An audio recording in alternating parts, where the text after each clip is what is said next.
Well, guys, welcome. Thank you so much for joining with absolutely the best images ever possible. Guys, you know what's happening right now? Like in this 30 millisecond. Oh my gosh, I'm What's trying happening? to show it. I'll tell you, in this 30 millisecond, Oogie Boogie, he's level 99 right now in the race. He's a hardcore player. He's 1 millimeter away from actually hitting the... stuck. Sorry. I will try to show it, guys. From hitting level 100. Our first 100, level 100 player will do it. On hardcore. On hardcore, yeah. Wow. Yeah, Oogie Boogie has also been he's been like a speed runner in Diablo 3 as well, so that doesn't surprise me at all. Yeah, he's, and he exists only in hardcore. Nothing else is existing for him. I think back in the day, Oogie used to be racing Quinn in some of the Diablo 3 competitions on Monk, if I remember correctly. I'm pretty sure it was him. Yes, I'm even he's showing it. He's been doing this for years. Guys, Yeah, he's level 9. He has low health. He's a druid. He has low... What the hell is going on? Yeah, and he has no potions. He has no potions. He's level 99. He's a millimeter away. One potion we're saved. One potion. Wow. He has his cheat death elixir on though, so if they would have procced him, he could have just scroll have escaped out of it. He's okay. But that potion is about to fall off in about 3 seconds. You see the buff on the left? That will save him if he dies. But once that falls off, if he dies, he's gonzo. Like, you need to reach this goddammit level 100. He is right now. He's rank 1. He is the one. I mean, clearly he's just letting his health get a little low for dramatic suspense. Yeah, he's building the hype here. See, he's saying hello. He probably knows people are watching him. Of course. He's trolling. He's trolling. He's really close. This is insane. Ooh, guys, good timing. Oogie, thank you so much for the podcast. Amazing timing. And now he's TPing. Out. He's trolling.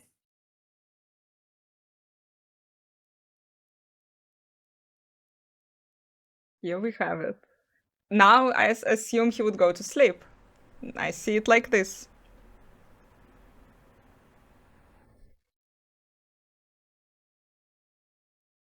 Oh, 100% trolling there, dropping the elixir of death evasion. Oh, he's a really nasty guy. Oh, come on. Now he's going to sleep.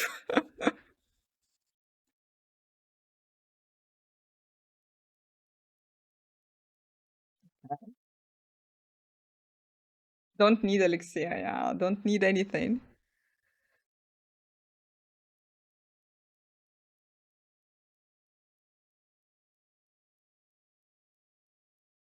Last spider.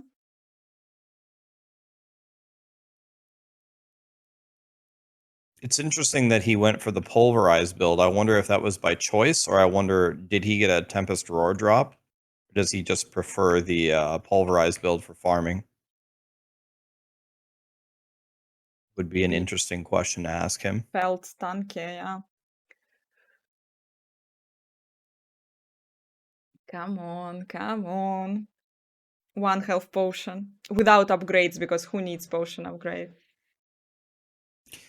They actually get expensive at the end. Like if you don't go out and farm flowers, Yeah. it's actually it's even hard to upgrade sometimes. You know, that's a good reminder. I don't think I've upgraded my potion in a very long time. Yes. Definitely want to do that. It'll help a lot.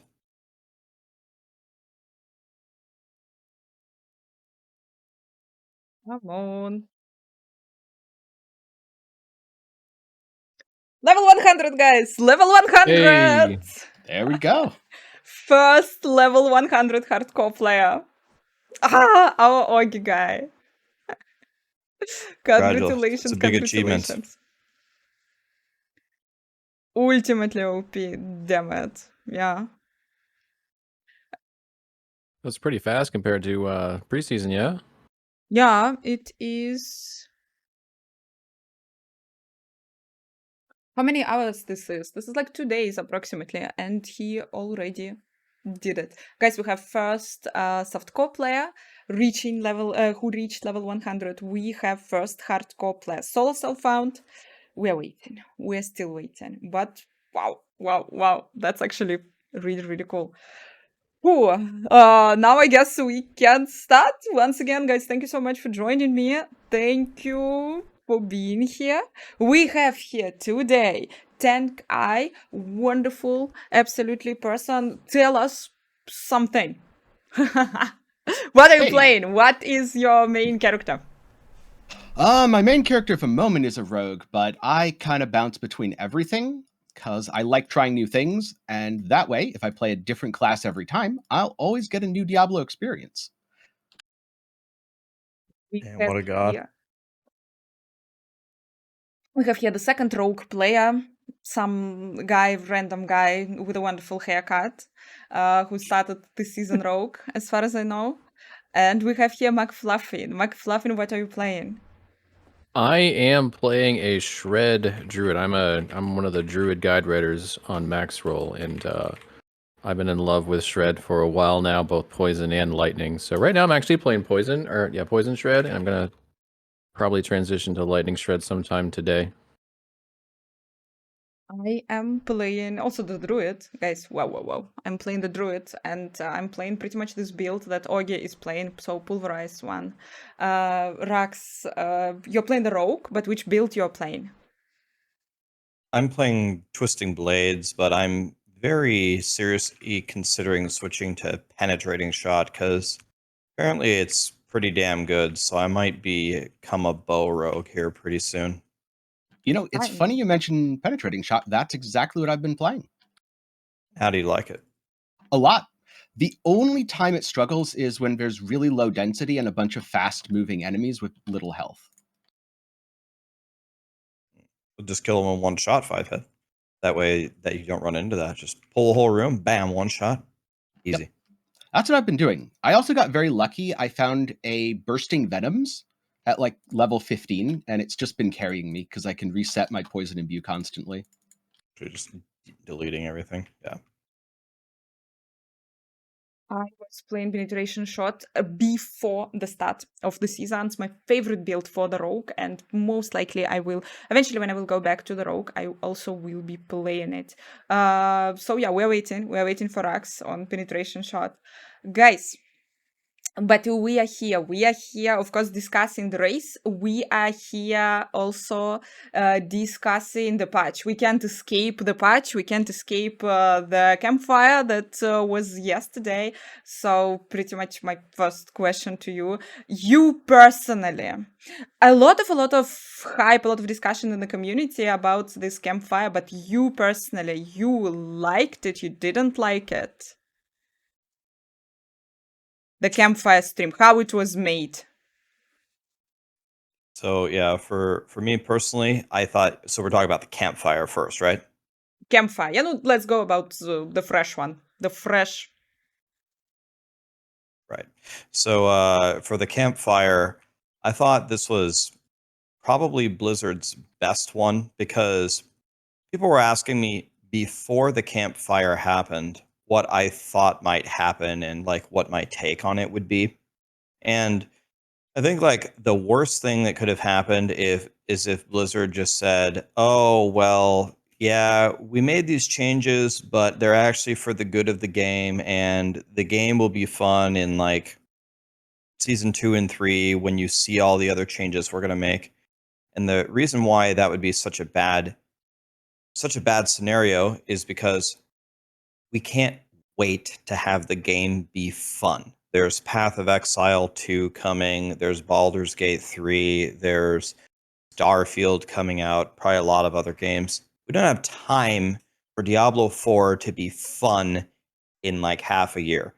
But much to my surprise, in the campfire, at least at the beginning, they mostly pretty much just said that they royally messed up. They said, we nerfed everything. The game isn't fun. We killed some of the classes, and we have made a mistake. So we need an internal policy change. We need to tell you guys what's coming well ahead of time. And a lot of people, I think, incorrectly said that Blizzard just did a bunch of smoke and mirrors again, saying, oh, don't worry, it'll be better later. They actually committed to a lot of things. I can't remember all of them, but they said we're getting a patch in a week and a half. They said we're going to get a group finder. They said they're looking at implementing loot filters so we don't have to look at stuff. They said they'd give us a stash tab and move some stuff out of our stash. They actually hard committed to giving us a lot of the things that we've asked for. So I was very surprised by the campfire chat. I thought it was way better than any of their previous ones. Last one here. What do you guys think? Yeah, I for the most part agree with Rex that it was definitely overall positive, and I think they did a really good job of recognizing the problems and also talking about how they sort of did like there's a couple of things that need to be changed to get to where we want to. We did one of those two things and actually made it worse. That was a mistake. The one thing that I thought they could have done a lot better on is there was a whole lot of scenarios where they said, we recognize this is a problem and we're working on it, but they didn't give any sort of concrete solution to the problem, even though in some cases it sounds like they have plans to fix those things in the upcoming patch in a week or two. I felt like they could have done a much better job explaining, here is the problem and here is what we're going to do. And there were several cases where they did, in fact, give the solution, and it was great. It was exactly the solution that they should be giving. So we'll see what they actually come up with, but I think they did expect the community to trust them a lot on, hey, we know there's a problem, we're going to solve it, but they haven't nailed every time when they've identified a problem and then the solution. In fact, that's part of the reason why they're where they are right now, where they correctly identified this as an issue, and then the solution was something that made it much worse, like the cooldown reduction nerf. So I'm definitely looking forward to seeing what they actually are going to do to solve these issues, but I'm glad that they know what the problem is. That's obviously a really important step in the process. Tenkai? So, first of all, I'm not super familiar with the way Blizzard does presentations. And I think some of their recent presentations, like the developer live stream introducing the season, were kind of scattershot or disorganized. So I was very happy that this was much more focused, much more on topic, and it really got into the heart of what went wrong and actionable things to fix it. So I like that a lot. I think it's fine to not give some specifics there, because if they're giving a specific, they're committing to doing that thing. And it could be that they have a pretty good idea of, oh yeah, we want to do this to fix the problem, but also our developers have 3 other ideas that we might implement instead. And you either then present all of them, setting people's expectations, or you say, we can't really talk about it yet, but trust us, we have ideas. And when it comes to trusting dev teams, the D4 team is relatively new, but they haven't given me any reason to not trust them so far. When they've said, we are absolutely doing something, they've done it. When they've said, trust us, I think it's fair to at least see what it is first, then judge the thing on its merits when it comes out. So overall, very positive. Personally, I was not particularly upset with the patch to begin with, because I always look at things in the big picture. I do look at, okay, how is this going to be for the game 3 or 6 months down the line? And I saw good things on the horizon with that. I can understand why other people were upset, but I do think it's better when a game company and a development team is looking at the big picture than if they're just going, what's happening in the next week, what's happening in the next month. So to add one thing to what Tenkai and McFluffin have been talking about, to give a specific example, let me give you an example of what, like, I don't want to hang on their words too much. Like, I'm sure the D4 developers have realized this by now. Whatever they say in the podcast, the whole world is listening, and even if you're trying to explain something in a relaxed way, people are going to hang on the exact words that you chose to use, and it can be used against you in the future. One of the things that I feel very strongly about that's very poorly done in Diablo 4 is the idea of crowd control.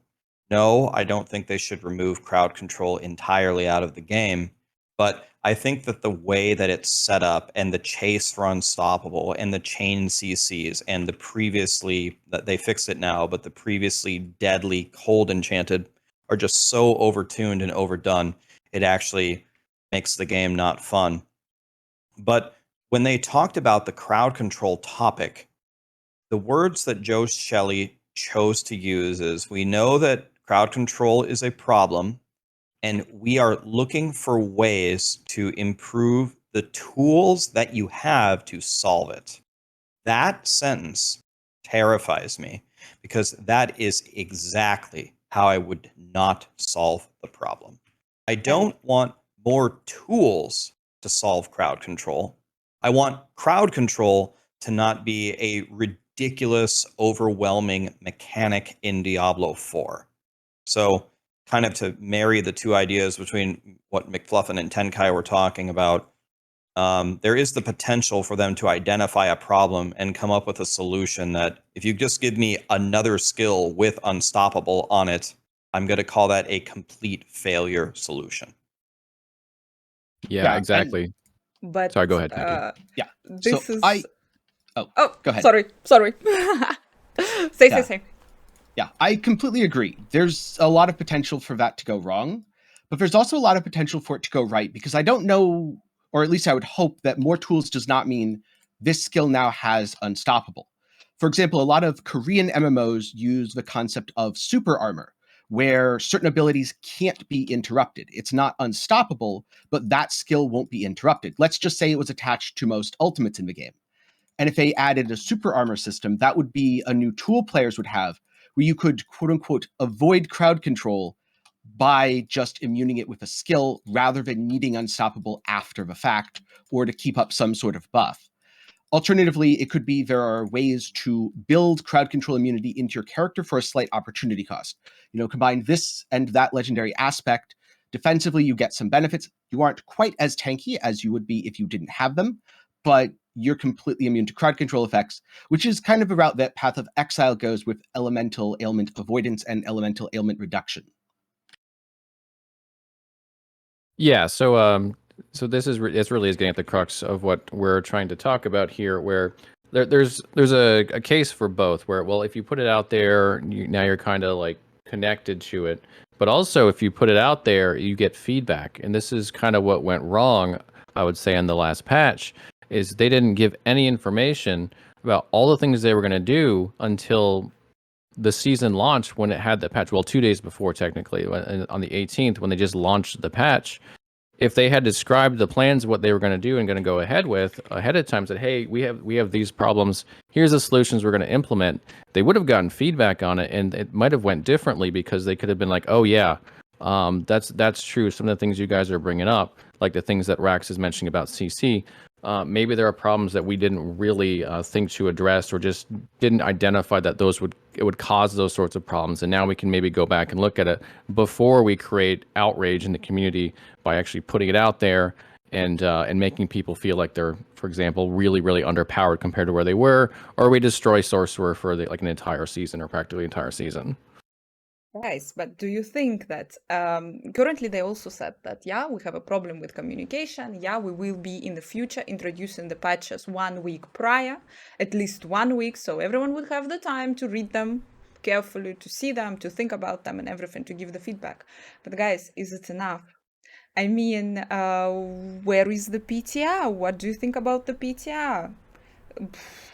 Because this is the actual testing. Yeah, so I know that this has been a conversation internally within Blizzard, and I from what I heard, not everybody agrees. So PTR has some advantages and it has some disadvantages. The advantages are you get to test the game, and it's going to be smooth on launch. Another advantage for a PTR is this is Diablo. Diablo has PTRs. Path of Exile doesn't. It's an identity thing. One of the major disadvantages of a PTR is you lose some of the mystery, some of the discovery, some of the excitement on season because I mean you've already played it. So it makes it a little bit less fun. I can tell you, as someone who has been a part of, like deeply a part of them for many, many years, the PTRs, without a doubt, have made the Diablo 3 seasons infinitely better. I cannot tell you how many game-breaking bugs and problems and exploits have been discovered on the PTR, or even more simple things where some mechanics just weren't fun, and gave them ideas to make it a lot more fun. I'll add one more Absolutely. topic here. What'd you say? Oh, I just said absolutely. I also, like, I know what PTI in Diablo 3 is, and that's why it's really, really surprising that we don't have the PTI in Diablo 4, at least so far. Yeah, exactly. I think Blizzard has got to make a decision one way or another. I think you're actually getting away from the identity of Diablo by removing it. But I'll introduce one more thing to you. And I'm not saying this because I'm a part of it. I mean, they don't need to involve me. Like, this is not a me thing. They can bring in whoever they want. But another thing that the Diablo 3 team has done for a long time is they pull a couple of people aside that blast the game. Again, it could be anybody, whoever's blasting. And they sit down with the devs and they have like an in-depth discussion about the patch notes, about the season, about the philosophy of it, about what potentially the community will like and what they won't like.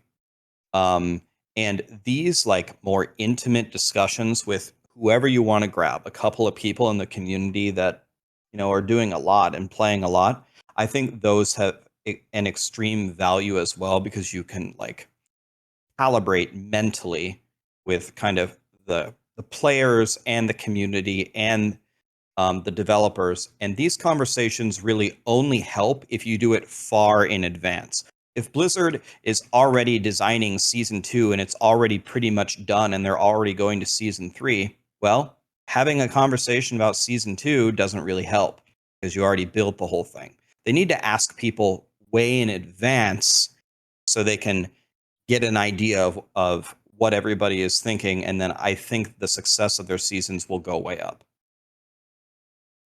Yeah, so one thing I'd like to bring up as a possible option that I don't think Blizzard's done, but Last Epoch has, and I've been a part of that one for a few years, is if they're worried about losing the mystique or the all the fun of putting it out public before it's supposed to be in the public eye before the season actually launches, why not do a community testing program, which is what Ellie has, where you have some people that are under NDA, you release it to them early, they can't talk about it, but they can test it and they can give feedback. That program has gone incredibly well for 11th Hour Games, the Last Epoch developers, when they've used it. And it's not a small program. They've got about 1,000 testers right now. So they open up to a large enough audience that a lot of people can test it. People who are really into the game and really want to provide that feedback can be motivated to do so. But they can maintain the mystique, the grandeur, all the excitement for the season for everyone else. So it's not just all the information's out there. Have to you guys. I can drop on you something in this regard.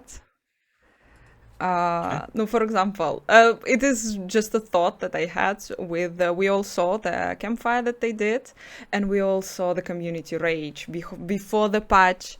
I mean, when they released the patch, the wave launched. Gigantic launch towards a wave of hate towards developers went their way.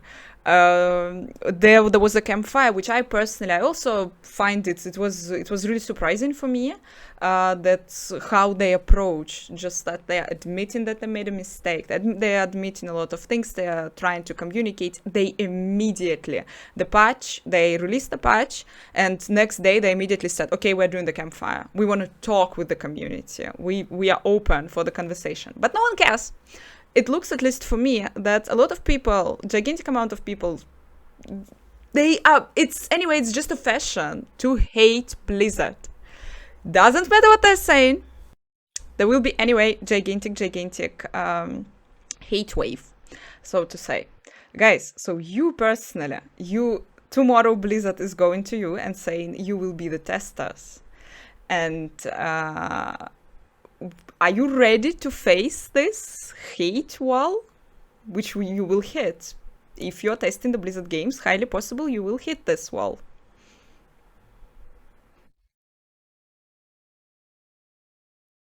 I guess So I everyone just is like I'll processing speak from this thought. from experience. We saw negative feedback when people didn't like things that happened in last epoch, and it wasn't that hard to be like, guys, testers are just testing, and we don't get to test everything, and we don't find everything, and also we don't make the final decision on what happens. So just because we test something and give them feedback doesn't mean they're going to change it. So it's not This is necessarily really logical testers conversation, but this is not what's going to I happen. don't know. Maybe I'm just not bothered when people come in and be like, "Oh yeah, well, why didn't you guys change this in CT?" It's like, well, it's not my decision. You know, I'm not the one that chooses to do that. All I can do is test the game for them and try to help out the best I can. I think what you're hitting on, unfortunately, isn't really a problem for us to solve, but it is a growing problem not just with Blizzard. Whenever there's a patch that players dislike, hating on the developers seems to be a normal and accepted reaction, especially in places like Twitter and Reddit. And at this point, I don't think that any one developer or any one community can stop that. It's going to take a group effort for everyone to collectively say, look, at the end of the day, we don't care if you're being right or wrong about what you're saying. If you're being an asshole about how you're saying it, we're not going to listen to you. You can just go scream and rage and be unreasonable in your corner by yourself. We're going to engage with people who give feedback in a reasonable and mature way. It's totally fine to say, I hate the game right now. It's so unfun. I'm going to play something else. It is not reasonable to threaten or harass developers. It's not reasonable to dox developers. It's not reasonable to threaten or harass content creators for saying, I'm having fun. I ran into that personally before. There were some very unpopular Path of Exile patches, and people were angry with me for just saying something as simple as, oh, I'm having fun right now. How dare I? That's really dangerous. That's really, really dangerous. Yeah. And so at this point, I think there just needs to be a very widespread effort to say, we are not accepting this kind of behavior anymore. It's fine to not like something. It's fine to disagree with something. You should give feedback, but you should do it in a mature manner and just be a decent human being. Yeah, I think honestly, like we keep like expanding it. It's like Blizzard is getting hate, and then it's like all developers are getting hate. Not to get like super philosophical here, but one of the more challenging things for human beings in general is just to be happy. The easiest thing to do is just to sit around and endlessly bitch and complain. That's a very easy thing to do. But it's much more challenging to sit there and say, I am happy with what I have.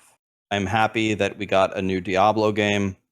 I'm happy that, I'm not happy. No one's happy about the patch. Almost nobody is happy that thinks that the patch made the game better, other than, some of the damage calculations maybe are actually better. But overall, it pretty much made the game temporarily at least worse, even if in the big picture it's going to make it better. But, not too many people are talking about the fact that they did take the time to host a campfire chat. They did take the time to, it seemed, to sincerely apologize. They said things like, we are making permanent internal changes to try to, connect with you guys better. Specifically to your question, Anna, I think all of you will pretty much know this. You cannot be a content creator unless you have some level of thick skin. If you are going to crumble and die the moment that someone insults you, or the moment that you have to defend your opinion on something, if that's how your personality is, you can't be a content creator, because it doesn't matter how great of a track record you have. There will be people that hate you and disagree with everything that you're doing at some point. And if you aren't able to deal with that and, I don't know, move forward in a normal way, I don't think you can be a content creator. So I don't think anyone should be dissuaded if they have like a testing program from going in there if they think that they can actually help the game. Yeah, The- and in terms of a testing program specifically, my hesitance would be a little bit less towards whether or not, I'd get hate for it, and more towards, is it going to be good for the game, or is it going to give a more biased perspective? Because I personally don't like some of, at least from what I've heard, and this is all complete hearsay, McFluffin, feel free to correct me, tell me, you know what, 10, you're an idiot, you're wrong. I don't like the fact that with Last Epoch's community tester program, they completely missed one of the biggest blind spots for the game, which was around trading and economy. And that, to me, speaks to a deeper flaw within the program, where it might be a little bit of an echo chamber because of the selection process, and that a certain type of player volunteers for it. And I'd hope Blizzard, I don't want to say gets unwilling participants, because that sounds very bad, but gets the sort of people who wouldn't necessarily volunteer for it, but for whom their feedback is incredibly valuable because they're different from the norm. Yeah, so let's give some background information here. So what you're talking about, the part that you don't like that happened, was Last Epoch had plans for a trading system. And it was going to be a limited trading system, but it was going to be a trading system. And then they reverted and said, actually, we're not going to do trading. We're going to do this thing called gifting, which is effectively the Diablo 3 trading system, which is not a trading system. That's what you're talking about you didn't like, right? Yes, and it felt like that was based on community tester feedback. Again, I could be wrong. This is all just what you hear in YouTube videos, read in articles, etc. Yeah, so that had zero to do with the community feedback or the community tester system. And when they announced that, it was incredibly negatively received by the community testers overall. Gotcha. So just to clarify, that was not because of the community testers. And pretty much every, I don't want to too much blanket it, but when you've seen decisions made by 11th Hour Games that are taken negatively, like some of the monetization system they did with the store, that stuff wasn't community tester feedback. That was, they went ahead and did what they wanted to do. And oftentimes the reversions you're seeing after are because of community testers. The community tester program system in LE is actually a good example of how to do one of these, because it's not all hardcore players. They've taken just about anyone. If you're a casual player, you can be a part of it. It's not just it's not just us guys doing it in there and eluding on everybody, and people who only have a few hours can't get into it. So they get a wide variety of feedback in that system, and from my lights, I actually think they do a really good job of getting pretty balanced feedback from that system. So Okay, one good thing, to hear. yeah, one thing to add about like testers and a game in general to kind of like shed light on this. One, like, I think some content creators get the wrong impression, and some community members that aren't testing get the wrong impression about content creators. So just to clear the air, I do not think that Diablo 4 is my game or my community's game. It's Blizzard's game. At the end of the day, if Blizzard wants to do 100% the opposite of what I advise them to, it is their game. They're ultimately have to either pay the price or share in the glory of the things that they decide to do. So one like mistake in the content, like that I've seen some content creators make, is they think that if they're invited and that they can test, that their word is gospel. The direction of the game is up to Blizzard, and we can certainly give our opinion. But I think I just want to call out that that's like a common mistake that I see, that people essentially come in and think that they're God and they're going to make the game their own. You're not. It's Blizzard's game, and you're just there to help. Yeah, part of the It reason is. also that I had concerns about testing is the only testing that I did before this was for World of Warcraft, their PTR, and it very often felt like it wasn't helpful for the ultimate design of the raids, but rather it just ended up with people learning how to break stuff, and that made the content warp around the broken strategies, which, while yes, it was still more challenging as a result, it was in many ways less fun. Diablo. So I have also like will drop here a little bit. I do understand why people are raging. I do understand why sometimes people think that. I see a lot of comments that this is my game. Rax is saying that it's actually the Blizzard game, but well, a lot of people feel such a connection with the world and such a connection with those games that I can understand it.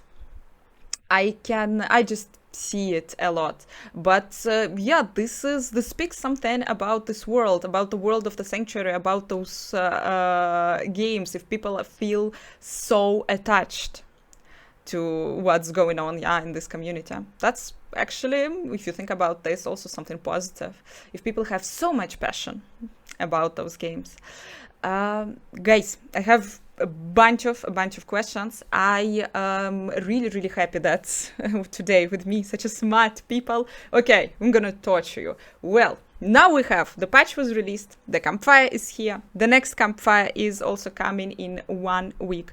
The patch that was released, that was pretty much nerfs, all nerfs, and even I, casual player, but even I know that no one likes the nerfs. Why? No one likes the nerfs, and I was really surprised that you're releasing for your first season the patch that's pretty much kicking everyone. What is your ultimate theory? Why doing this now? Yeah, so why do people hate nerfs? It's actually I had an economic class in the university that I thought one of my teachers put it brilliantly, and I never forgot it. The basic idea is to gain something and to lose something in the human mind is just not equal. So they did some studies where they took tens of thousands of people, and they asked them a simple question. They say, all right, you're going about your day, it's your normal day, and you find $1. To your best estimation, how happy would you be to find $1? And then they answer the question. Then they take people and they ask them the same question kind of in reverse. And they say, all right, you're going about your normal day and whatever, you're buying an item that you buy very often or every day, and you find out that the price went up by $1. How do you feel about that? Or, you open your wallet and $1 is missing. Be honest with me. How angry are you? And they find when they gather enough data that people are usually twice as angry to lose the same magnitude of something as they are to gain it in their benefit. I think it's just literally just human nature. Yeah. In some ways, I'd say it's that comparison is the thief of joy, which is why going into season 1, I wasn't that upset about the patch, because I don't view it as, all right, compared to the preseason, how am I doing? I view it as, all right, here's a new Diablo 4 game. What is it like? What's the new normal? And I find that. So I don't tend to directly compare with previous experiences, and thus nerfs don't tend to bother me that much. It's kind of like that. There's like that YouTube video of 2 monkeys in a cage, and I can't remember exactly how it goes, but I don't know, they're like doing different tricks, and you either get a grape or you get like a peanut or something, or a banana or something. And one of the monkeys is very upset that he's doing the same thing as the other monkey, but the other monkey gets a grape and he just gets a stupid peanut, and he like throws a tantrum and he starts throwing everything everywhere. It's kind of like that when you're comparing it. Like, you're getting free peanuts, but when you compare it to the other monkey getting a banana, then the rage starts to build. But guys, Yeah. I'm pretty like, I personally heard it also from the developers. It was one of the Diablo 3 patches long time ago. I think that Blizzard knows this. Blizzard knows that no one likes the nerf. Yeah, it's human psychology. It's absolutely human psychology. It doesn't matter that it's for the good for the game, it's the good overall. It is just how it is. People just don't like it. And you have a brand new game, you just released it. It's on a wave of gigantic hype. You are introducing your first season. That's also, you're promoting it really a lot. And then you're releasing a patch which is the first big patch in this game, and it is all nerfs. What would you imagine? You are the developer. Like, what would be your reasoning here? What is the big idea? Yeah, I agree, Anna. That was the interesting thing for me. Is like you said, the psychology is what the psychology is. We're not going to change that. We're not going to convince people to think differently. It's just not going to happen. This is evolution over millions and millions of years.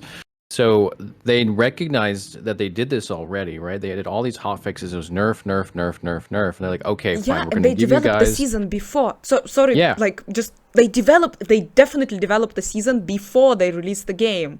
So sorry, continue. Yeah, so they did all these nerfs, right? And then they're like, okay, we're going to give you guys a patch that's buffs. And they did, right? They gave us a buff patch. It wasn't much of a buff, but it was pretty much all buffs in there. So they recognized that they made this mistake where they did all nerfs and then they try to fix it. And then the very next patch, it's all nerfs. And I think that's where they went the most wrong. And then also where I think that in their head it was, and they kind of described this on the fireside chat, was a lot of these are setting up for another change that they're going to make that's going to fix the problem that they're trying to solve. And that was something that they're also recognizing was a mistake, because what they ended up doing was, by doing the first part without the second part, they often made the problem worse or created a new problem. So hopefully we don't see this continue, this let's do half of the problem solved or half of the solution for the problem, even though that doesn't actually solve it by itself. And they actually start to couple these things together and do the entire solution all at once. Yeah, and so, they... Go Go ahead. Go ahead, Tenkai. They did commit to pairing things, which is good. I can see how this went wrong. First of all, yes, in an ideal world, they would have learned from D3. But it's important to remember that Blizzard isn't a monolith. It's not like... I think of the Agent Smith from a Matrix. It's not like mistake was made. Sorry, Tanka. That mistake was made in preseason. So they already did this in preseason, where they nerf. Then they did a buff patch. So these guys should already know this. These developers should know about this. Yeah, I think it was just already in motion by the time that we got here, and they had hoped to have the buffs ready. The buffs weren't ready. They thought, okay, well, we'll put the buffs in afterwards. We need to go ahead with the season. It needs to come out now because of whatever reason, probably pressure from above, who knows. And they were taking the gamble of the new stuff, the hearts and all that. The hype will carry people, because if you play with the hearts, even before the buffs, a lot of things built in classes feel really good. But people had 2 days of not having that, of everything feeling bad, and Blizzard really underestimated that. What I was also going to say in terms of not treating everyone as the same, judge the D4 team on the D4 team's actions. As long as they stick to their commitment going forward of, we will always pair buffs with nerfs from now on, I think we can put a pin in that and say, it's solved, let's move on. Yeah, so on this topic, like what were they thinking about the different things that they'd done? I have a very simple way to describe it. It's just a mistake, which was essentially what I was praying would happen tomorrow, or on the campfire, I mean. Like, there's only one way to describe it. I thought any other way of doing it differently would have been pretty much a complete failure. Blizzard needs to go on camera and say, we made, well, not just one mistake, you made several mistakes. And that's just the end of it. You nerfed everything and you gave nothing in return. And again, as we've already spoken about several times, you can't fix part of the game and then later on fix the other part of the game when all of those things together will make the game feel good. I think they need to take much higher accountability for how will their actions today impact the game today. And another thing that hasn't been talked about enough, I don't think, is their buffs to things have been, for the most part, completely meaningless. Increasing basic skill damage by 5%, or increasing the legendary power when I cast this By bullshit 3. skill. Yeah, when I cast this bullshit skill that nobody uses and it puts flames around me and you've doubled that damage, so I'm burning enemies around me for 4 damage instead of 2, that is not buffs. That does not count when you tell us that buffs are coming and all we get is, honestly, for lack of a better word, just a bunch of bullshit. That is not buffs. Preach, I Rax. want Preach. I want them to come up with a way to make some of these builds interesting. I want them to test it in the end game and say, okay, when I have every single item with perfect gear rolled, I can do a Nightmare Dungeon 100. I can kill Uber Lilith now. And this feels pretty good because it has a lot of these strengths and, it can have some weaknesses as well. Oh, I'm dead here. Oh, I thought I just Can we see DC'd. Rax dying? No? Yeah? I'm alive. No? I'm alive. I Damn just it. thought I DC'd. What a moment.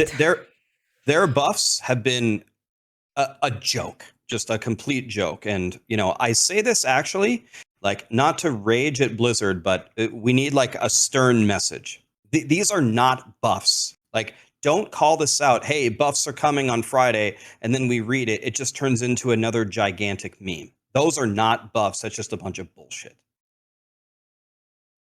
It is And there's plenty of It room. is really, really sneaky. Because you have there like 10, 15 lines of fixed, increased. If then there somewhere in the end there is one reduced something There's by plenty of- 50%. Sorry, Anna. There's plenty of room for big win buffs. Like people were asking about minions and companions on there, and they actually came out and kind of said they don't even care about companion builds, and it was like, if you did some real buffs to companions, people would love you, but you're just instead telling them you don't even know if you want to do companions. This is the problem. Yeah, that's another thing. Like to speak specifically on that, you can tell by the tone of their voice and some of their answers. You can tell the topics that they have been internally discussing and working on, and maybe they're already starting the solutions to. And the questions that were asked, that it is completely not even on their radar. Like when they asked about, like, there was a huge difference between when they asked about like the cadence of the patches and the buffs and the nerfs versus what are you going to do about companion druid. You can tell that no one is looking at that, no one is caring about that, which is fine. I mean, that's not like the biggest problem in the universe right now. We got a lot of other big picture stuff to solve. But you can almost tell in their voice what Blizzard is actually working on. Guys, Yeah. Rax is a really dangerous person. He can read the developers for just how they look. Oh my gosh! The inflection in their voice. Yeah. Feel I try to do the same. I'm not as good at it with Blizzard, though, because I just don't have that much experience with them and how they tend to handle things. One thing that does come to mind, though, in terms of buffs, how much of the buffs that the game needs can be done numerically? Because there's a difference between making the numbers bigger on something and changing it in a mechanical way so that it feels good. And I can comment specifically on Sorceress here. I don't think numerical buffs fix the class. I think players want to play, I am a fire sorceress, I am a lightning sorceress, I am a cold sorceress. And Blizzard imagined you're a sorceress. You combine all 3 elements and mix them together. So I don't know if the class is going to really feel that good until we end up with a complete mechanical rework of how the skills interact, less segmentation. Like, why is cold the only way to get vulnerable? Why isn't there vulnerable from fire? Why is almost all of the crit scaling on fire? Don't just give one element a tool, give each element a kit of tools that work together.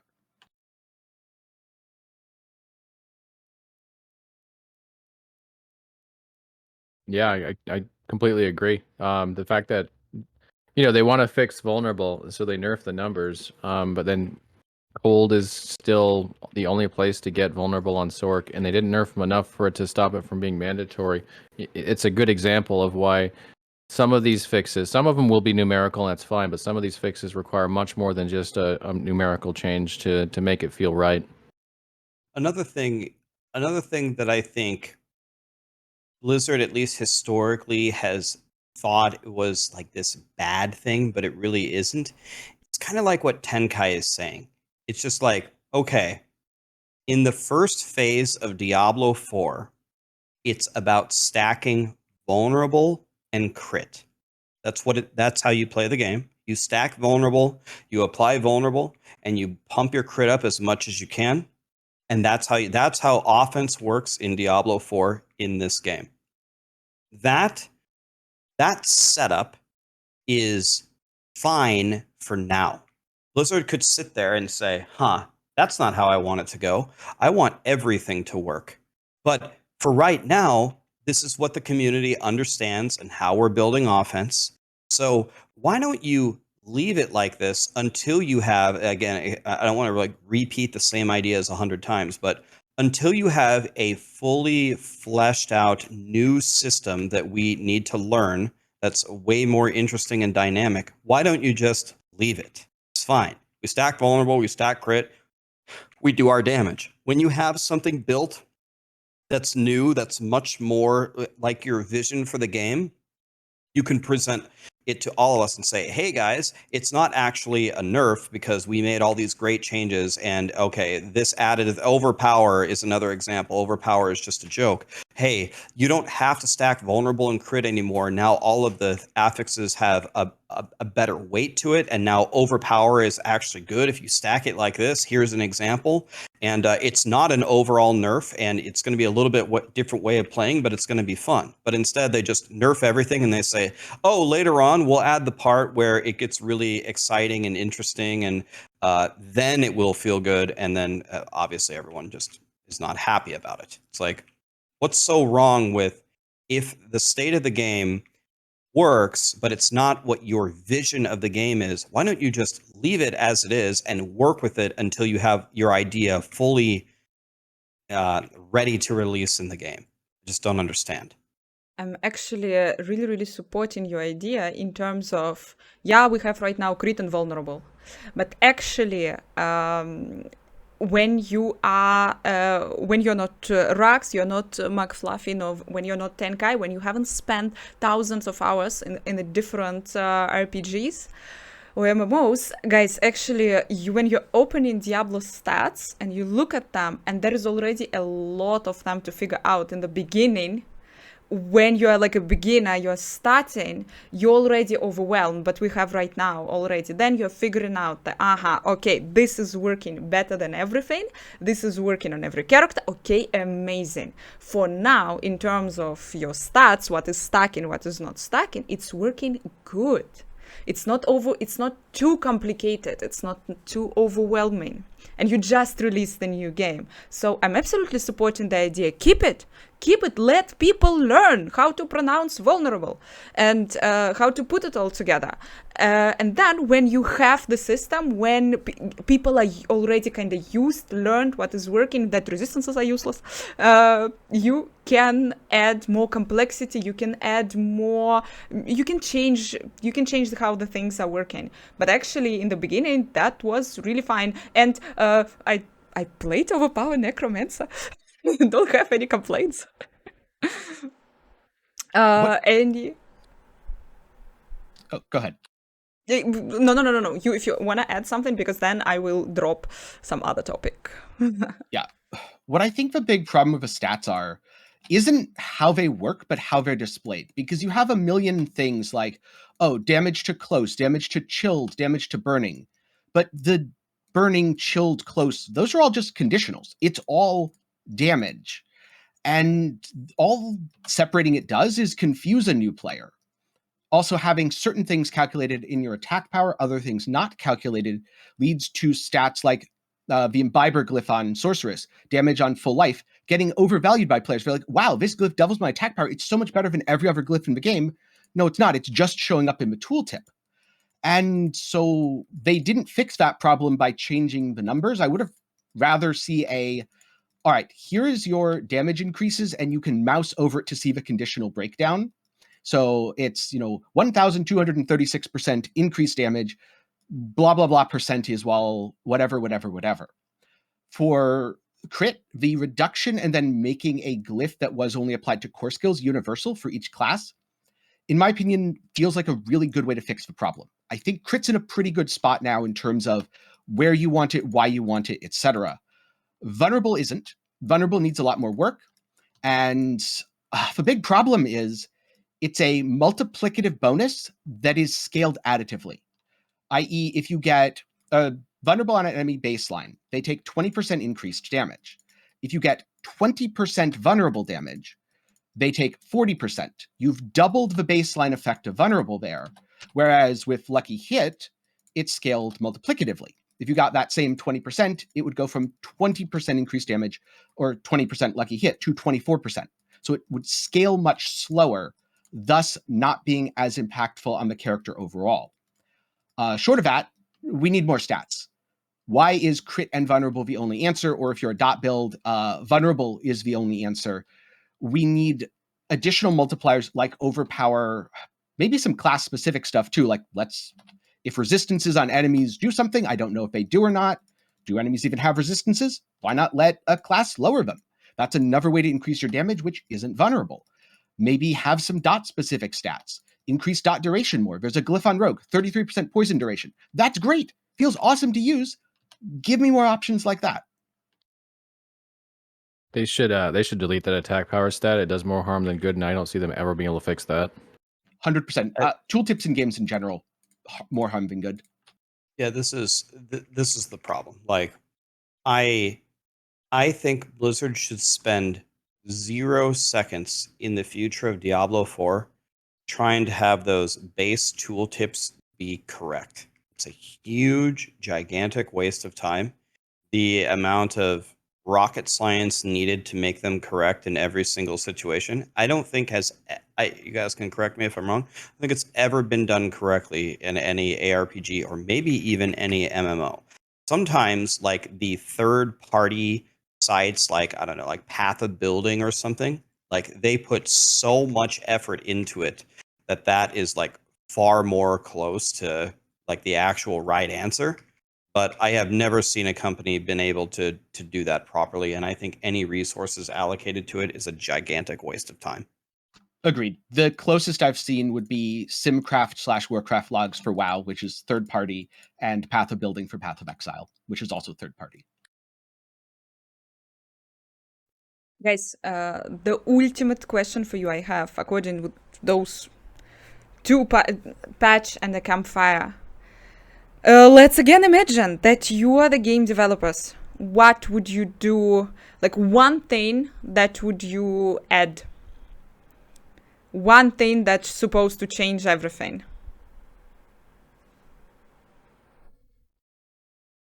Well, I mean, this probably Only one? is not... Wait.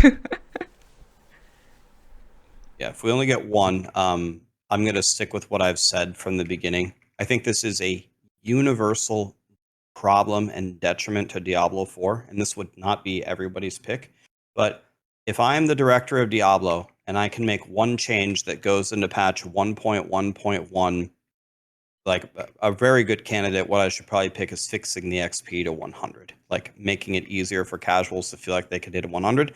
That's probably what I should pick. But I'm going to stick with what I have said since 1 year before Diablo. Oh. No, Sorry, continue. I shouldn't forget. I will then ask you. Yeah, the thing I've said 1 year before Diablo 4 even released ever is crowd control. Crowd control is the biggest problem. It affects almost every class unless you have permanent unstoppable. It accounts for, I'm guessing, I don't know, at least 80% of deaths just chain CC'd to dead. That's the thing that they could fix. If they fix that, they came up with a more reasonable system for crowd control in Diablo 4. I think that's what I would pick. Fix that. That's my pick. I'm never going to pick anything else till they fix that. But how? What do you mean fix crowd control specifically? Okay, so I think the overall philosophy of crowd control is just incorrect. So what I mean by that is I think the durations of a lot of the crowd controls are too high, and I think that I don't think there's any DR on crowd control for players. If there is, it's set way too low. And what I mean by DR is when you get crowd controlled, the next crowd control delivered to you in succession should be like dramatically reduced, and the third crowd control, if it hits you again, should just not apply for however long they pick, 5 seconds. Like I'm just making up numbers, but what can happen right now is you go into a fight, you pop your unstoppable, or you save your one unstoppable, you get CC'd, you pop your unstoppable, you get hit by a second CC, and then you usually get hit by 3 or 4 more of them, and then you die. So I think just an overall dramatic, like the spiders rooting you, they root you 10,000 times in the same hallway. I just don't understand how any of this was released into the game. I just don't get it at all. I don't know why this wasn't a priority to fix this. What would you guys fix? I think there's several right answers here, and Rax is that's one of them. I've been back and forth between a few, and I'm going to choose endgame depth and variety. I think that it tunneling into nightmare dungeons, especially as soon as it does, is a big long-term problem for the game.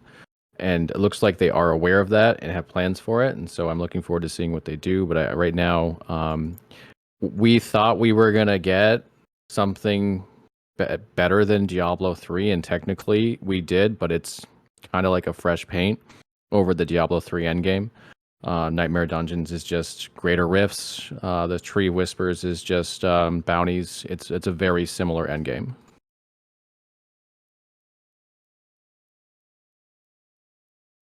What else we could add? I like to look at things from a very long-term perspective. So I'm going to do something that is maybe a slightly unfair thing, because I don't think Blizzard wouldn't be doing this if they had the option to. I'd completely revamp how the game handles combat formulas. Because right now, a lot of the problems are rooted in how combat formulas are handled. And if they're all completely redone, it would probably require recoding every aspect of the game. But if I could do one thing, that's what I would do. So, in which, yeah. So one thing I want to make a comment about Tenkai's idea, and I think this is a very like kind of a Blizzard thing to do that they're trying to get away from, but just to call it out.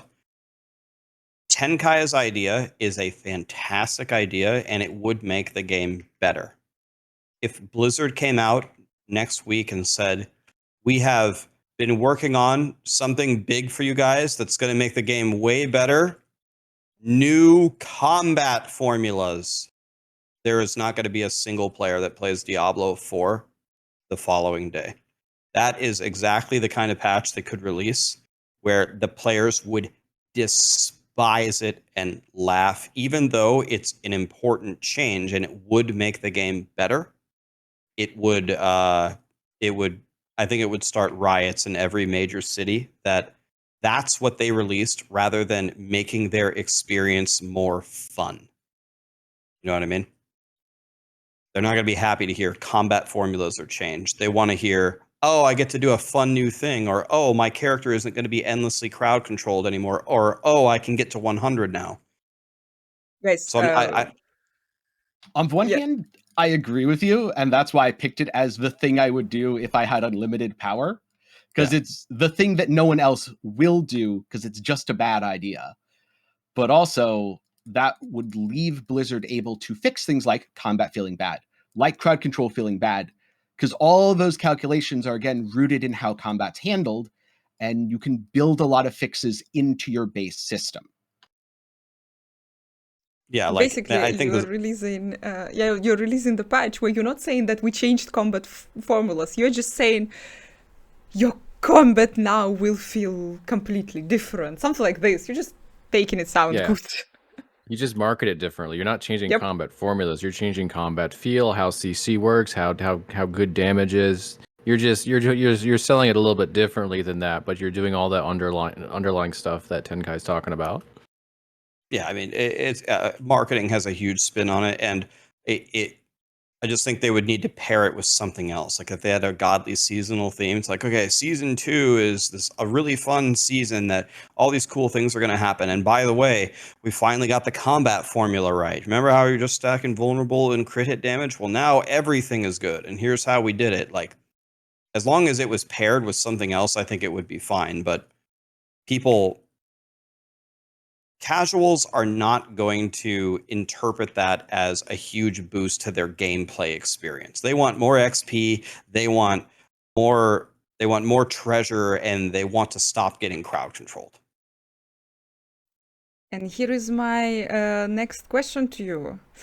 Casuals, hello, who want more XP. I have the ultimate feeling, concern right now. So the game on pre-season reaching level 100, it was Rob did it. I think it was 50 hours, guys, correct me in chat if I'm wrong. Right now, rank 1 Necromancer, by the way, Mr. Liguan, he reached level 100 in 30 hours. So yeah, we nerfed, we buffed XP, we buffed all of the system, how fast you theoretically can reach level 100. I do understand, and I truly experienced this myself. I do enjoy Nightmare Dungeons now way more, but level 100 was your ultimate goal. Now you can relatively easy achieve it. Now we also nerf Nightmare Dungeons. Level 100 is now level 70. After you were reaching level 100, your character, like you could chase in the game this level 100 Nightmare Dungeon. This was also nerfed. We have the Lilith. Oh, the Lilith was also nerfed already. I have a feeling that since a lot of you guys, a lot of super duper players, and just in general, a lot of people, even in pre-season, were able to reach maximum level in the game, were able to defeat the maximum challenge in the game, Nightmare Dungeons, were able to defeat the maximum boss in the game, Uber Lilith. And we only 1 month how we are released. And now we are also kind of nerfing the Nightmare Dungeon, nerfing all the characters at the same time, okay? And also nerfing the Nightmare Dungeons.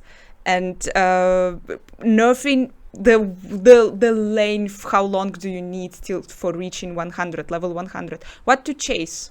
What is the ultimate goal? Where are we going?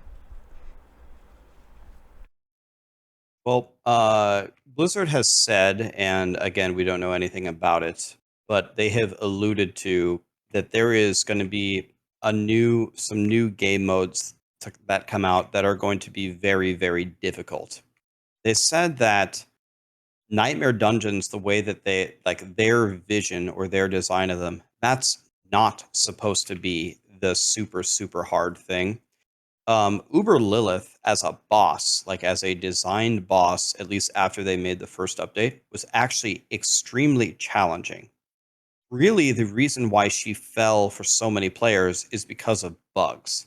And bugs, doing billions and trillions of damage, or Bone Spear just killing her in 60 seconds. If they had done more bug testing with the actual game, and then they had released Uber Lilith, the number of kills on her would have went way, way down. The number of people that have killed her, quote unquote, what's the word, ethically, is far lower than the total number of kills. To talk to you about like the XP being way, way faster, I actually don't think that the XP to 100 needs to be any faster. And even I'll go a step further. If they made it harder, I still think they could make it harder to get to 100, and even the casuals would feel better about it. But I think they have a different problem with XP. Problem is when you hit level 50, which is, just the very, very beginning of your endgame journey, you hit this severe XP wall that stops casuals dead in their tracks and demoralizes them. So what I would look to do at Blizzard, like let's say you don't want to make the leveling you don't want to make the leveling to 100 any easier. I would look at buffing the XP from 50 to 70 or maybe 80, and making it easier for casuals to get their full build up and running and getting some Paragon points and some glyphs. And then maybe you make 90 to 100 or 95 to 100 just a really tough grind for like the most Diablo dedicated players. Go ahead. Yeah, I mean, like Diablo 2. Till 90, you are pretty much flying, it's all fine. From 90 to 99, you are... This is when the game is starting, so to say. I think that would be a way better change, because the casuals who don't aspire to do all that insanely difficult content can still get to level 70, level 80, put together their full build, do all of their seasonal challenges, complete their seasonal journey, and they're feeling good about themselves and they're ready for the next season, because that's what Diablo is. It's a cyclical game. It's not really for most people just to blast it all the time. And for the people that are really, really wanting a challenge, well, you can grind from 95 to 100, and good luck, because it's brutal. You only get 5 Paragon points, or you get 20 Paragon points for it, or whatever the number is. So you don't really get a huge reward for doing it. You don't really get that much stronger, but if you want to reach 100, it's like a big achievement. I think that would be way better. And that's how Path of Exile does it too. You can get to 90 reasonably quickly, and then once you get there, it's going to take you a long time to get to 100. Sort of. Path of Exile has a way to get to 100 very quickly and easily. Effectively, it's boosting. And that's just something that GGG nerfs a little bit, but allows to exist in the game. But for the average solo player, it's not gonna happen. I mean, you can buy it for currency that's quite easy to farm. Even the average player within Oh, a are you couple talking days. about like someone takes over your account and just boosts No. it, or 5 ways you can AFK. You can pay someone a few divine orbs to just AFK and you get power leveled. okay, yeah, again, that's Mhm. you're kind of defeating the general mechanics of playing the game, and like that's fine. I mean, it's not fine, but that's not the typical gameplay loop there. So the question becomes, is having that level supposed to be part of a gameplay loop? And if so, what changes because you have it?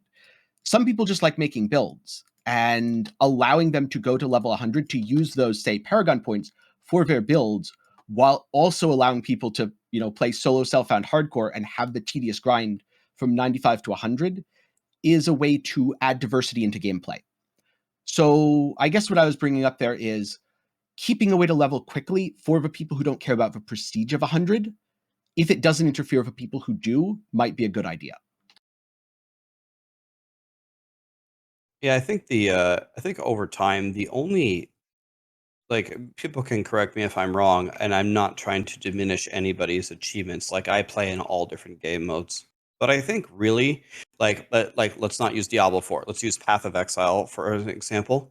I never hear anybody care about who wins any race at all unless it's hardcore solo self-found. Is that an accurate statement on how you guys see it? Yes. Yes.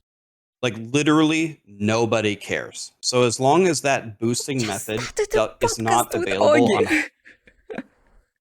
as long as it's not hardcore solo self-found, I don't think anybody cares about the race. Like, I'm not speaking even about Diablo 4. I'm speaking about games in general. Nobody cares unless you're doing like the hardest thing, and usually it's if you're doing solo content. No one cared. If we got the rank 150 clear on the first day as a 4-man group in D3, nobody cared. But if you did it on hardcore, everybody cared. We just saw Augie doing it, or Augie doing it in hardcore, but okay, he did it. He did it in a team. Okay, I'll take it.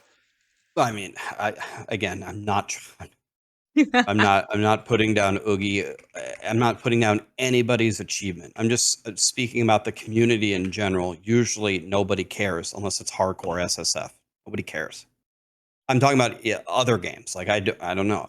So if there's a boosting method, if it's not usable in hardcore SSF, I'm not sure that it really matters. Guys, then I'm happy that you brought it. We were also on stream a couple of times. We were discussing, everyone wants solo self-found. Everyone wants solo self-found. Everyone always crying about solo self-found and it was before it was in any Diablo game. But it never happened. And guys, correct me if I'm mistaken, not in a single Blizzard game. We never have solo self-found. Never. Do you think, why? And do you think it would be for the good of the game? They must. I mean, solo. like, you all probably want to play it, but in general. They must implement it. That's the entire discussion. It's over. They must implement it. That's it. I think D4 especially is in this weird will they, won't they with that. Because you have solo self-found in so many regards, but then you also have incentives to group, and then you have the ability to trade, and you also don't have the ability to trade. I can't group with a friend and be like, oh, hey, I just found a second condemnation. Here, you can have it. Nope, can't give it to them. But I also can't just play solo self-found and exclude the ability to trade. I have to choose, all right, well, I could trade, but I'm not gonna. I could group, but I'm not gonna. Though, what about the open world? Because the open world is D4's big difference. It's you could call it a gimmick, you could call it a strength. How do you rectify solo self-found with the open world? And do we see something like RuneScape's Iron Man mode, maybe? I don't even think you need to change anything about the open world. Like, if you run across hardcore players in the open world and do events, that's fine. You just can't group up with people and you can't trade. They must add it to the game. They need to... Can't add the XP buff. Yeah, right now, even if you're running around someone, you're not partying, but you're running around and you're still getting the XP buff. They could remove the XP buff. I think that's a good idea. Yep, just remove it. They must add it. There's no other solution. No, it doesn't matter what their game philosophy is. You must add it. They need to go on the campfire chat next Friday and say, all right, listen, we never implemented it in a Diablo game. We have decided as a team that since everybody wants it, we're going to implement it. We can't promise when. It might be literally a year from now, but we are committing that we will add it to the game. That'd be a huge win. Why do you think once again, why do you think they never did this? They could do it in any of their games, but they never did this. Never, even though the community is crying for this. Because I think Blizzard builds games around groups, around the ability to play with other people. So as someone who has talked to Blizzard a lot, like, again, I've never heard this straight from their mouths. So it's just my interpretation. But if you want my interpretation of why not, Blizzard historically has been way, way less open to feedback from the community than they are from, we are Blizzard, we design our games the way that they are, we make the best games, ain't nobody gonna tell us how to make our games. Now, over the years, Blizzard has gotten infinitely better about this. They are much more receptive to feedback. They do solicit people's feedback, But I think if I could point to one thing historically, why it isn't in the game, even as people ask for it, it wasn't part of Blizzard's philosophy, and they're not going to change their philosophy for the needs and wants of the community. But that philosophy is really kind of bad. Like I said earlier, that it is Blizzard's game, and that is true. But when there is such an important feature that impacts so many of your players that they have been begging for so many years, it's at that point finally that I think you don't have a choice. I think you have to implement it, and you have to give a little bit. That would be my guess. Yeah, and to expand on what you just said there, when it comes to the game belonging to the developers and them following their vision, that's very important, and it's important for players to respect that. But when players want to opt into additional challenge or difficulty, I think it is perfectly reasonable to allow them to do so. If players are asking you to make the game easier, you have to really consider what that's going to mean. But if players are saying, let me experience a more difficult, more limited version of the game, let them. Building off of what Rax was saying about doing their philosophy and the way that they want to do it, I think that it's pretty clear that they saw Diablo 4 as a hybrid between an ARPG and an MMO, and it doesn't make sense to them to make a solo self-found in an MMO. And hopefully now they're realizing that while you can have some of those elements in, this is an ARPG and it's going to be played by ARPG enjoyers. That's going to be your core audience. And so you should probably be catering to some of the wants and needs of those, maybe a little bit more than worrying so much about whether or not, world bosses are going to exist where you can have 15 players do it. Because, well, I mean, they didn't even make world bosses very meaningful. But even if they did, it doesn't preclude you from having the solo self-found experience. There's a way to do those sort of things that you want while also giving the players what they want. And you are making an ARPG, and there are certain expectations now of an ARPG is going to have that aren't the same as they were when you made D2 and when you first made D3. And it's kind of time to keep up with where the genre is going with, and start to add these things that you've not had in your games and have been criticized for not having for years now. So here's well, actually, never mind. I was going to make a point, but I probably shouldn't. I'll pass. I have a feeling. Yeah, you continue. One very interesting example of group play, solo play, and all that in an MMO is the MMO RuneScape, where for a long time there's a community challenge called Iron Man mode, where you couldn't trade with other players. And eventually Jagex said, wait, a lot of people are playing this. All right, we will officially support it. Here's Iron Man mode. Then people said, all right, I want to be an Iron Man. I don't want to interact with a great exchange or trade with other players or anything like that, but I want to play with my friends. And so what Jagex did is they said, okay, we hear you. And they added group Iron Man mode. You can trade with anyone in your group, fully, give them anything, but you can't trade with anyone outside of your group. It's you and your friends playing almost your own version of RuneScape. Now in the open world, you can encounter other players. I think even in PvP, someone can just kill you. And if you're a hardcore Iron Man, that's not going to be a good time. But it gives you the aspect of solo self-found without taking away the social aspect of playing with your friends. And one thing I can tell you that Blizzard cares about tremendously, this is certainly very, very important to them, is the resources and the time and the cost and the server impacts of such a change. Like, people say, oh, well, how hard it is to make a button, I check it and I'm just solo. Well, for everybody who's not a developer, me included, it's probably a lot more difficult than we think it is.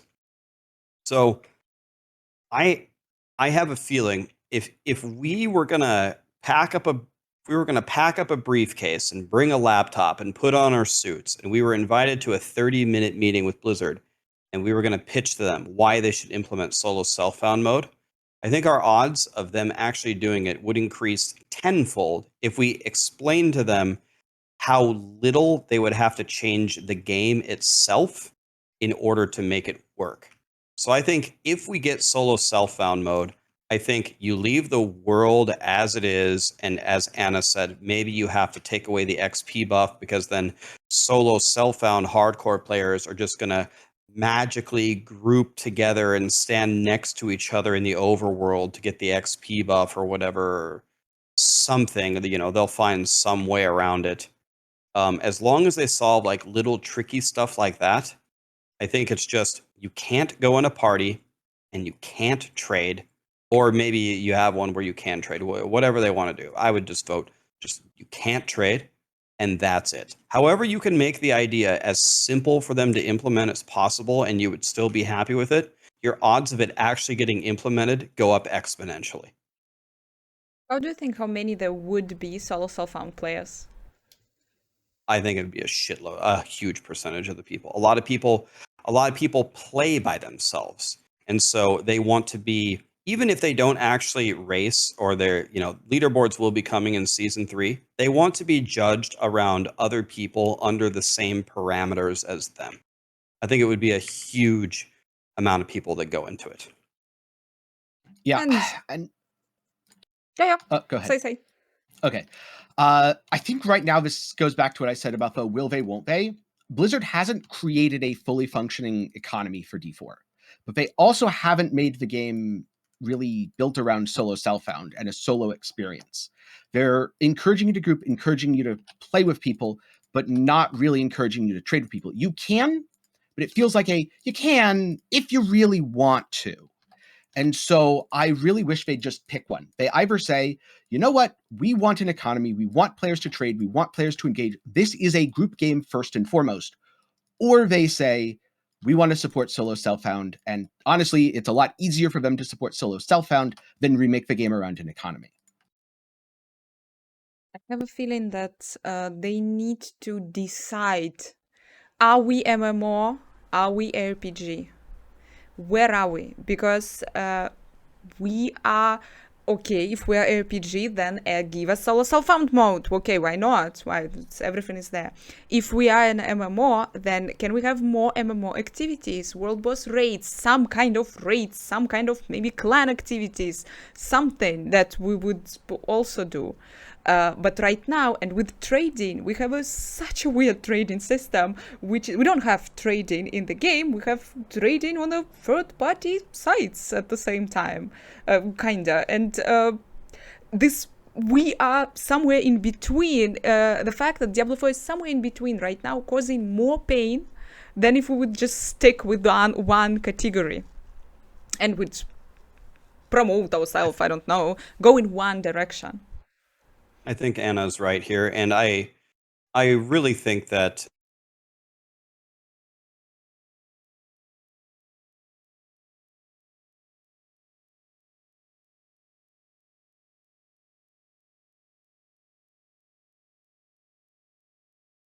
we're seeing them use the term MMO. Yesterday in the campfire, they said the term ARPG multiple times. So this is, to me, an ARPG. It's not an MMO, and they need to treat it as such. And again, as I said 4 times, I think SSF is just mandatory and would be a huge win for Blizzard. Just a huge win. It's just, you've got to take it, man. It's a pretty low-hanging fruit for a huge W. You got to take it. Yeah, we keep coming back to this concept of like things being done only halfway or partially. It's just like another example of that, where it's like, well, are you going to go this way or are you going to go that way? Because going in between is worse for both sides. And so please just choose. Give us one. Guys, thank you so much. That was such a blast, and that was such a pleasure, especially with your photos. No, like the best one. Do you want to add something? Do you want to drop something? Do you like... Okay, but actually, I have this thing to say. I'll give you a moment. So, I want to thank McFluffin and Tenkai for all of their work on Maxroll. Like, a lot of people may not know who Tenkai and McFluffin are, but Tenkai has done a shitload of work on Torchlight Infinite. If you guys like Torchlight Infinite, and by the way, it's a pretty good game. It's pretty fun, actually. Yeah, you can buy shit in the game, but it's not really very pay to win.